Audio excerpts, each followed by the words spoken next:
Je m'appuie sur ce qu'il fait, je m'appuie sur cette mitzvah, je m'appuie sur le sens que ça a pour nous toutes d'envoyer nos enfants en Israël, protéger le peuple d'Israël. Je me dis qu'il y a 70 ans, il y a 75 ans, c'était pareil. Ils ont pris des familles avec des enfants. Et s'il y avait eu nos enfants, pour aller les sauver, Israël allait les sauver. Et aujourd'hui, on a cette possibilité. Aujourd'hui, on a nos enfants qui sont préparés, qui sont armés et qui vont y aller. J'ai l'impression qu'il est à sa place. Et moi, en tant que maman, j'ai l'impression d'être à ma place.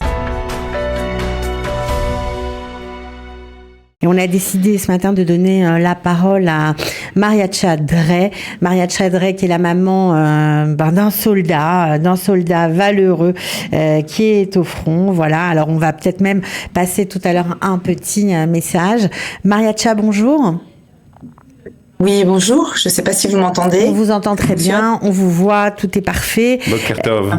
Alors, Mariacha, vous êtes en France lorsque vous avez, j'imagine, entendu ce qui s'était passé en Israël. Ça a dû être la panique complète pour vous. Oui, effectivement, c'était Shabbat Simchat Torah à ce moment-là pour nous. Mon fils a réussi à trouver un moyen pour nous joindre. C'était l'effondrement, comme vous pouvez l'imaginer. On n'avait pas vraiment de nouvelles, très peu.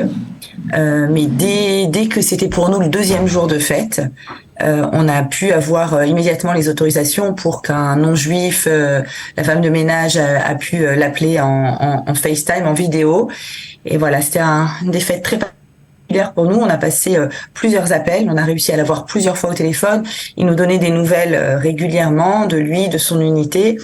Et voilà, on a pu être informés comme ça, même si, voilà, heure après heure, il nous disait les informations qu'il avait et à quel moment il devait descendre vers le sud. Il attendait en fait les hélicoptères pour descendre vers le sud quand on l'avait à chaque fois.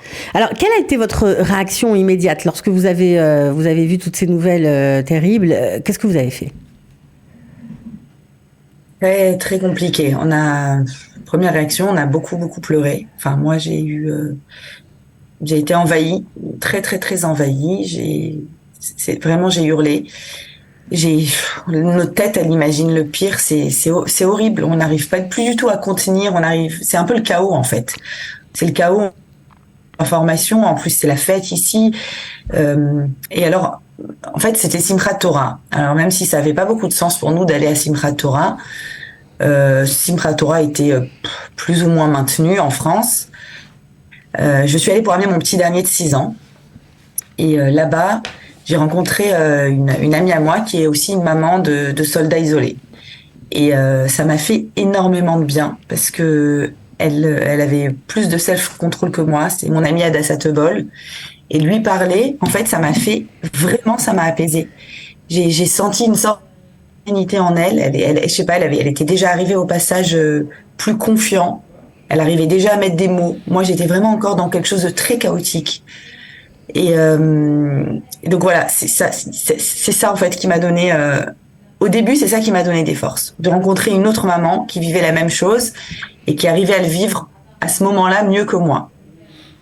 Quelle est la situation aujourd'hui? C'est-à-dire de quelle manière vous suivez les informations? Est-ce que vous êtes branché 24 heures sur 24 sur les chaînes d'information françaises ou israéliennes? Est-ce que vous avez des nouvelles de votre fils? Ou est-ce qu'au contraire, vous essayez justement de vous protéger justement de tout ça pour essayer d'être le plus sereine possible?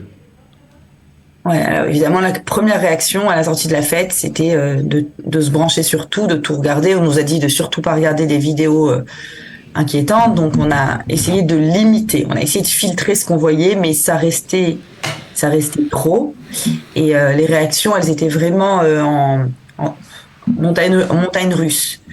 Je voulais d'un côté protéger mes enfants, mais je pleurais énormément, j'ai été envahie, voilà, comme on dit, envahie par des émotions qu'on n'arrive pas du tout à contrôler, très étranges. comme ici en France, je donne beaucoup de cours de Torah, donc plein de messages de personnes qui me demandaient de prendre la parole et de dire des mots de Torah. Mais à ce stade-là, il y a un tel chaos qu'il y a strictement rien d'intelligent qui sort. Après, au bout de 24 heures, on a commencé à filtrer. Et mon mari m'a pris mon portable, il m'a dit stop. Et j'avais une telle migraine, vraiment, c'était physique. Des maux de ventre, de la migraine, on se sent très très mal physiquement. Il a fallu que je commence à prendre des calmants, des médicaments. Et là, je me suis dit, ok, ça y est, stop. Maintenant, il faut mettre de l'ordre. Et alors après, l'idée qui m'est venue, c'est de monter un groupe WhatsApp des mamans de soldats isolés. Ouais. Et je crois que ça, c'était une vraie bonne idée. Parce qu'aujourd'hui, on est une trentaine de mamans isolées françaises sur ce groupe. Et l'objectif, c'est surtout pas d'inonder le groupe d'informations en trop, mais au contraire, chacune donne le nom de son enfant, une photo. On a fait une liste de nos enfants et on a décidé de prier tout ensemble pour nos enfants. Et dès qu'il y en a une qui a une nouvelle, elle informe les autres. C'est très émouvant parce que j'ai un groupe là d'une trentaine de soldats de nos enfants. Givati, Golani, Khel Avir, Tzanchanim, et au nord, au sud. Et voilà, on se donne des nouvelles, on se donne des bonnes nouvelles. Dès qu'il y en a une qui a des nouvelles de son enfant, elle le dit aux autres. On se réjouit tout ensemble des nouvelles qu'on a. Et c'est incroyable à quel point le fait d'être un groupe de mamans ensemble, ça donne des forces. Chacune qui rentre dans le groupe, elle me dit j'avais besoin de ce groupe pour avoir des forces de nous toutes. Et en fait, chacune porte l'autre. Et c'est vraiment, vraiment ça, moi en tout cas, qui m'a fait sortir du trou dans lequel j'étais. C'est ça qui m'a fait sortir. C'est un groupe c'est une sorte de groupe de parole virtuel pratiquement. Ouais, mais c'est pas des paroles en l'air, c'est pas parler pour parler.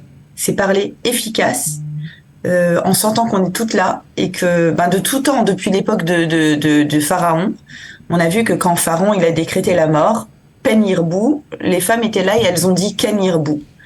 On est là et on continue. C'est pareil, on veut faire pareil. On veut donner c'est une sorte de groupe de maternité collective. J'appellerais ça comme ça. Un groupe où, comment est le moral de vos enfants? Qu'est-ce qu'ils vous disent? Alors, ça aussi, c'est ça qui nous donne beaucoup de force. C'est que hier soir, quand j'ai réussi à la voir hier soir, il nous a montré en photo une photo d'une manachama qu'il a reçue. Normalement, ils devaient manger des petites boîtes de conserve qu'ils ont dans leur sac. Et puis, en fait, ils ont reçu plein de manotes, plein de repas chauds. Il m'a dit, regarde maman, je vais mieux manger que toi ce soir. Regarde ce qu'on mange. Et il avait un sourire vraiment d'une oreille à l'autre, mais très serein. Et il nous a dit, voilà, nous, on a juste besoin que vous souriez aussi. Il m'a envoyé une photo de lui complètement prêt avec le casque, les lunettes, tout. C'est une photo en soi qui est effrayante, mais sur laquelle il sourit, mais énormément. Et en fait, je me suis dit, ok, il sourit, je dois sourire, c'est pas possible. Il dit, maman, on est prêt, ça fait 1 an et demi que je m'entraîne tous les jours pour ça, pour ce moment-là, pour faire cette mitzvah-là de protéger le Ham Israël. Je suis heureux de le faire. Alors quand on l'entend, ça nous donne à nous des forces. Alors quand on entend ça, quand on est une maman, on a porté son enfant, on l'a élevé, on l'a veillé, on s'est angoissé pour lui, on s'est réjoui pour lui, de se dire que ok, tu t'es entraîné mon chéri pendant 1 an et demi, mais tu vas peut-être perdre ta vie, on est obligé, j'imagine, quand on est dans cette situation-là, comme toutes les mamans d'Israël, de penser à ça. Comment on a la force d'être heureux, d'être confiante? Est-ce que c'est justement ce sourire-là, le sourire de votre fils qui vous aide à positiver? Alors, positiver, pour moi, c'est un petit peu tôt pour le dire. Je commence un tout petit peu à sortir d'un gros trou noir dans lequel j'étais encore hier longtemps. Je m'appuie là-dessus, c'est sûr. Je m'appuie sur ce qu'il fait, je m'appuie sur cette mitzvah, je m'appuie sur le sens que ça a pour nous toutes d'envoyer nos enfants en Israël, protéger le peuple d'Israël. En tant qu'enseignante de Torah aussi, je me dis qu'il y a 70 ans, il y a 75 ans, c'était pareil. Ils ont pris des familles avec des enfants et ils les ont pris avec eux. Et s'il y avait eu nos enfants, pour aller les sauver, Israël les sauver. Et aujourd'hui, on a cette possibilité.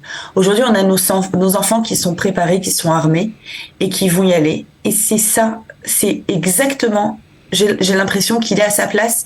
Et moi, en tant que maman, j'ai l'impression d'être à ma place. La peur, je vais pas vous mentir, elle est là, elle est constante.